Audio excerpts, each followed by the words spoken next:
Mr. Xie, a very comprehensive analysis and explanation of the situation here as well as in China. We have quite a bit of questions, actually. Well, before I open the floor, there are quite a number of questions being handed. But please feel free to keep on rolling the questions as well as raise your hands if needed. But to make things simple, I have asked Fang to integrate, digest the questions he get, 4 of them at least, and respond to it in one go first. And I will go to Mr. Xie and leave it and then open to the floor. Fang, please. I have several questions on, again, Hong Kong's role after China become more open to the rest of the world. Does Hong Kong still have a role to play in the Chinese economy? Several questions surrounding that, so I'll answer them together. I agree with what Mr. Zhe just said, that Hong Kong is a unique place. It's a unique place that it's hard to be completely replaced by Shanghai or other cities in China for multiple reasons. Hong Kong as a mature financial center, as long as it continues to innovate itself, continue to invent new products and services, Hong Kong will be able to maintain its financial center. For instance, the offshore RMB market. London is trying to do it. Frankfurt is working on it. Taipei is trying to play a role. Singapore, obviously, is the most imminent competitor, but people realize that the deepest offshore RMB market is still in Hong Kong. For multiple reasons. Same time zone, same language. A lot of the Chinese corporates have their treasury center in Hong Kong. A lot of the multinationals have their Asia treasury center, China treasury center in Hong Kong. So that would keep a lot of RMB in Hong Kong that will make Hong Kong a natural center. So, and Mr. Zhe mentioned about the ecosystem of professionals, lawyers, accountants, financial services professionals. These will all be unique to Hong Kong. However, the transportation hub, that will be challenged because people don't have to move goods from Shanghai to Hong Kong and ship to Boston. They will just go straight from Shanghai Free Trade Zone port to Boston. So for those that are financial services related, capital flow related, Hong Kong will continue to maintain the position. But for those that are physical goods related, labor related, labor intensive industry business, that Hong Kong will not be a good place to do those business anymore. So that's one side of the question. The other, a lot of people ask about social discomfort, about politically centralizing and economically decentralizing phenomenon. What does that mean to the Chinese development? And also the slowing down of the growth. What does that mean to Hong Kong? What does that mean to people doing business? I think I will group them all together. I will make 2 comments. One, I think the Chinese government has recognized that maintaining a super fast growth is not a good thing to the country. Pollution, social unrest, land issues, you name it. So the new leadership has deliberately trying to slow down the growth. They want to slow down so that you don't have to build one more steel mill. You don't have to build another coal-firing power plant in the city of Beijing. I don't need that. I don't need to build another steel mill in Beijing anymore.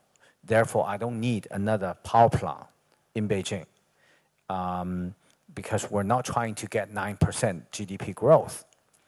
The government, and instead the government are going to try to close down some steel mills, close down some coking coal plants, close down some power plants, coal-firing power plants, in conjunction with a deliberately controlled growth pace of somewhere 7 to 7.5%, so that they have a breathing room to handle the pollution, to handle the labor education, social welfare, those things. So I think it's a deliberate slowdown, which is a good thing. But they will not let the economy to slip to the territory of 6 or 5%, because if they slip into that territory, it will not be able to generate enough jobs to keep anywhere between 7 to 10 million new young people coming into the labor market. You know, the college graduates, the vocational school graduates, they need a job. So it will be, that's why 7% is the magic number, 7 to 7.5% is the magic number, to not growing at a breathless pace, but at the same time, not overloading the economy. But at the same time, create enough jobs, and then have time to take care of the social welfare and stuff. The political side, I'm no expert on that, but I guess people are of the view that to run a large country like China, you do need a powerful government, because the country is so diversified from region to region, from places to places, that if you don't have a strong government that can make things done efficiently, it's very hard. I mean, people often compare China with some other countries where, you know, for instance, the high-speed rail I talked about. The high-speed rail from Beijing to Shanghai is about, you know, close to 2,000 kilometers long. And it was done in less than 2 years. How did they do that? They did that by dividing the construction into 20 parts and let 20 construction companies to do it at the same time. So it's like we play golf, right? You know, when you have a golf game, you call it shotgun. So you have people starting hole 1, people starting hole 2, people starting hole 3, all the way to hole 17. So when you shoot gun, everybody play and it goes around. So that's how they get it done very quickly.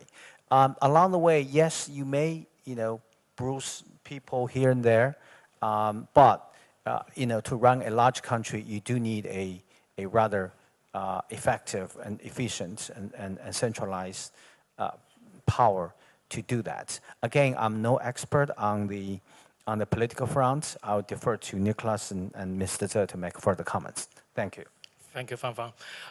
There are also quite a number of questions for Mr. Xie. In fact, quite a lot of those he has addressed in his speech already, but I leave it to Mr. Xie to elaborate more. Yeah. Thank you for the questions. I have received 4 questions. Number 1, concerning Shanghai Free Trade Zone, are there any concerns? Now, for Shanghai Free Trade Zone, it is a pilot scheme. It is a pilot scheme policy to have its uniqueness realized, but there aren't concessionary policies. For example, individual tax or corporate tax, well, there won't be arrangement to lower the tax rate to like 15%. There's no such thing. Number 2, is Tianhai going to replace Hong Kong? Actually,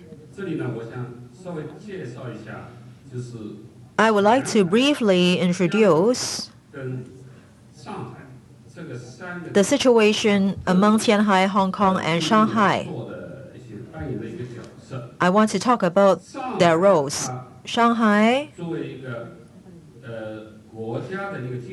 as the country's financial center, is also an important metropolitan city.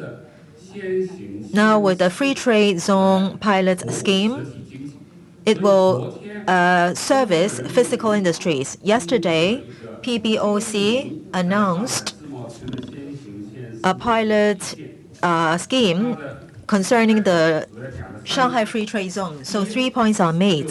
Number one, so the financial pilot scheme is to service physical economy. It won't depart from the physical economy to develop into a certain fund or derivative. That's not that's not something Shanghai wants to do. Number two, financial policies will be introduced gradually in a progressive manner. Yesterday, some policies were announced. They won't be implemented at one go. Number three, risk must be controllable. So Shanghai is going to be a financial center for China in the future. So better financial services will be there to service the physical economy. The service industry will also be opened up. So trade will be facilitated. These are the major focuses of this pilot scheme. For Qianhai, it is actually a modern service collaboration zone between Hong Kong and China. In the past, it was a pilot place, a pilot point for the opening up of the financial industry. So it attaches importance to liberalizing the finance sector and also focuses on the RMB cross-boundary movements. And it is mainly for experiments on single projects. So comparing with Shanghai, Qianhai is a pilot point mainly for one sector. And Hong Kong will continue to play its role as an offshore RMB center, wealth management center, financing center, platform for reaching out, and so on and so forth, as I mentioned in my presentation. So Hong Kong will not be replaced by the Shanghai Free Trade Zone. Hong Kong, Shanghai, and Qianhai have very clear division of work. Number three, about the Shanghai Free Trade Zone, in the long run, what kind of role will it play in China's economy?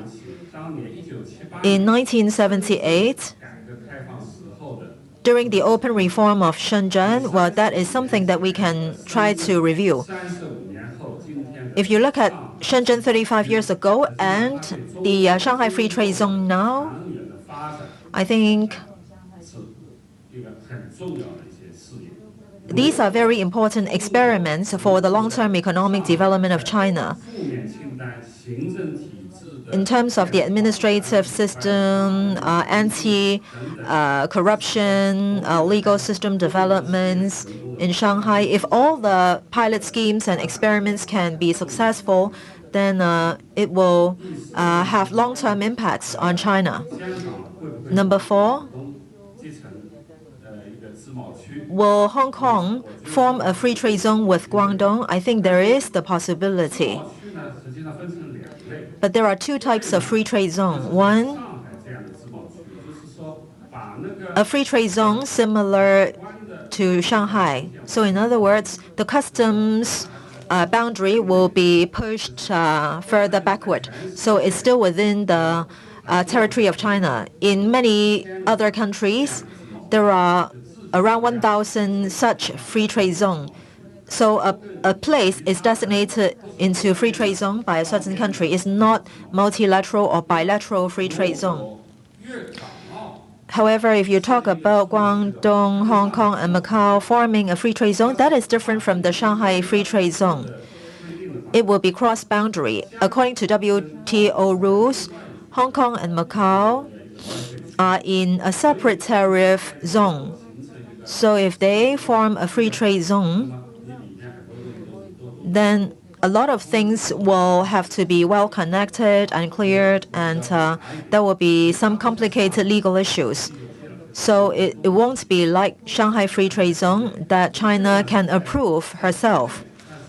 So even though it's still within the territory, however, Hong Kong is a place where there is a separate boundary. So if there is a Hong Kong-Macau Free Trade Zone, there will be more complicated legal issues. But there may be the possibility. I apologize that we can't have more time from the conference hall. We are being told that we have overrun by almost 5 minutes already. So there are still some questions which I hope the two gentlemen can address later on. But probably for those who have your question but unanswered yet, you're free to approach the two gentlemen afterwards. Without further ado, I would like to thank the two gentlemen, Fang and Mr. Jie. Thank you everybody for coming. Thanks.